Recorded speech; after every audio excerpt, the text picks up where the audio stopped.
Friends, Bryan here. Is your band a hobby band or is it a business band?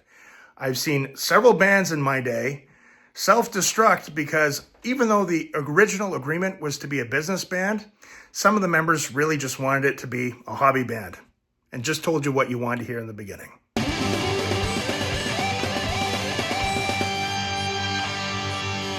Friends, Bryan here for Yes You Can Play Guitar. Yes, I am still here. I am not dead. Don't believe the rumors. Most of you know me for my music reactions. Some of you know me for my guitar lessons, and it's been very nice lately seeing that some of my older videos when I started the channel on band situations, things to watch out for in bands, things to help your band run better videos that I made a few years ago, they're starting to pick up some steam and get some views. That's been very nice to see. I am in my early 50s now, and my God, do the years fly by. And as you guys know, I teach guitar full-time and have been for decades. And I've taught a lot of students, and it's kind of funny when I see some more serious students, they start picking up some steam on the guitar. Then they start asking me for advice about bands and even how to make money as a professional musician. It has occurred to me more in recent years that when I was coming up, I studied with some outstanding instructors, but I never had anyone really teach me about the music business, teach me about how to run a band. So I'm going to do a few videos on some basic band lessons that a lot of people don't understand, and they have to learn things the hard way, the way I did. They didn't have someone like me to point things out to them. First band lesson that I want to teach people is your band for fun or is your band for business? So I'll give you a couple of common case scenarios.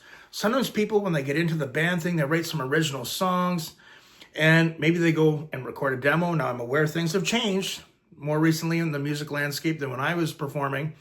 But people record a demo and they send it off to record companies and hope that they'll get signed, and then the rest of their life they'll live like kings and be taken care of.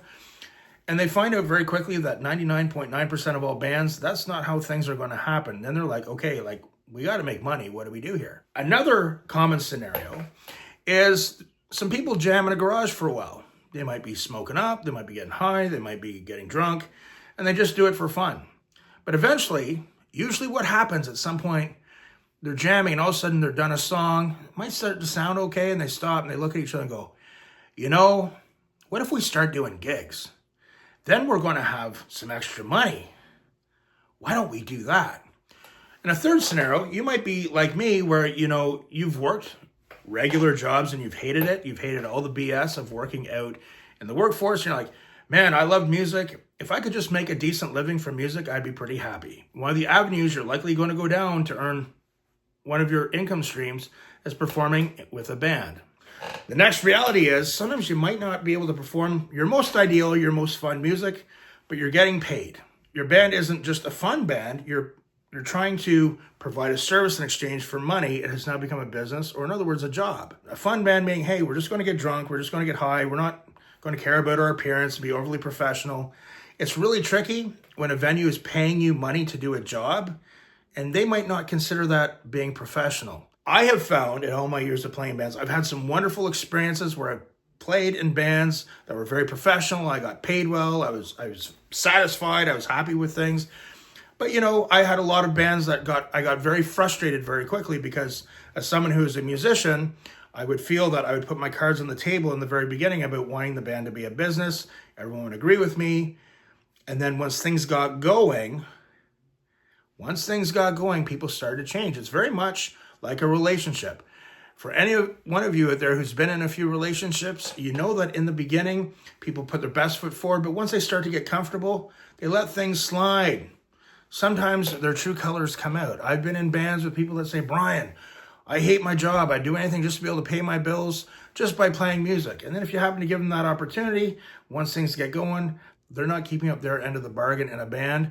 And before you know it, you're very frustrated going, ugh. It's that whole concept of saying, hey, I want to make a living for myself. But when you're in a band sometimes, and more lessons to come on this, you're putting your financial destiny in other people in their hands because you're trusting them to do their band duties, to do all the things that you're supposed to all collectively do to make the band into a business. So one of the things I've learned in bands is that when things start falling apart or you start to see that it's just not going to be what you felt the agreement was, When you make your exit, there tends to be a lot of drama, a lot of fighting. You'll always be the bad guy no matter what. One of the things I've come to realize is that when you are in a business band, or when you're in a situation where everyone agrees, yes, this is going to be a business, we're going to gig so often, whatever, I think a written band agreement is very, very reasonable to ask of people, saying, okay, guys, we're jamming, or I'm coming into your band. What is the goal? What do we want? I want to be in a business. I want to gig at least so many times a month. I want things to be professional. I want this. I want that. If you all agree to it in the beginning and you all just have a basic written band agreement, if people aren't keeping up their end of the bargain, which believe me happens, and you can get frustrated, I think then it's time to have a band talk. But you do it nice. And then if it continues, you have another band talk. Be nice, but when it comes time, even for the third band talk, it might be worth saying, hey, you know what, guys? This was our written band agreement. This doesn't seem to be where we're going. I can think of a band I was in where we had an agreement to play at what are called the A clubs twice a month, but the singer and the drummer had serious drinking problems and the band would quickly fall apart on stage. Not good. It made everyone, including me, look really bad. And there were some other problems in that band, but that wasn't the agreement. And when I decided to leave, guess who was the bad guy? But when you leave, no matter what, especially if they view you as a valuable commodity, which I always felt I was a considerably good lead guitar player. I was good at booking gigs. I always tried to contribute somehow. Eventually, I had my own PA system. I could mix sound. Eventually, I learned how to sing lead vocals, sing harmonies. I brought a lot to the table. So when it was time for me to leave, although they might not have treated me with the way they probably should have, when I left, of course, they're mad. And then, of course, there's drama. I always tell people, when you leave a band, don't get into the mudslinging and saying, you did this, you did that. But I would say, if you have a written band agreement and it's not working out, have a couple of band talks. If it's still not working out, and do it nicely. You don't have to point fingers saying, hey, you're this, you're that. Just say, guys, this is what we agreed on. I don't feel things are coming together. I'll give you guys one more example. I remember one time many years ago, I played in a band, and the guy who was a singer and he played bass, he was very talented.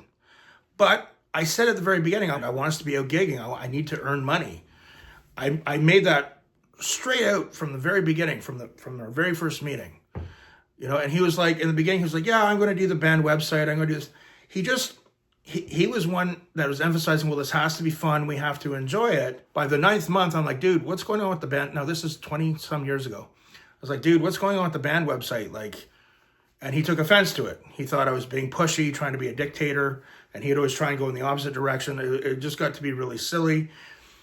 So by the end of the year, I just said, look, guys, I tried talking to him a few times. At the end of the year, 1 year, I said, hey, guys, this just isn't working out. I got to move on. And they quit. I had another working band. We had agreements, 3 agreements right at the beginning. I was booking a lot of gigs. The band had income coming in. I was very clear about my agreements in the beginning. I quickly saw that we had a band member that was not keeping the agreements. We had a few other problems as well. And at the end of the first year, I kind of laid my cards out on the table, said, hey, we need this to be like this. He had a similar personality too. I call it the resistor. He would go against what I would say just to be difficult. So after the first year, I started slowing the gigs down. I started gigging with other people.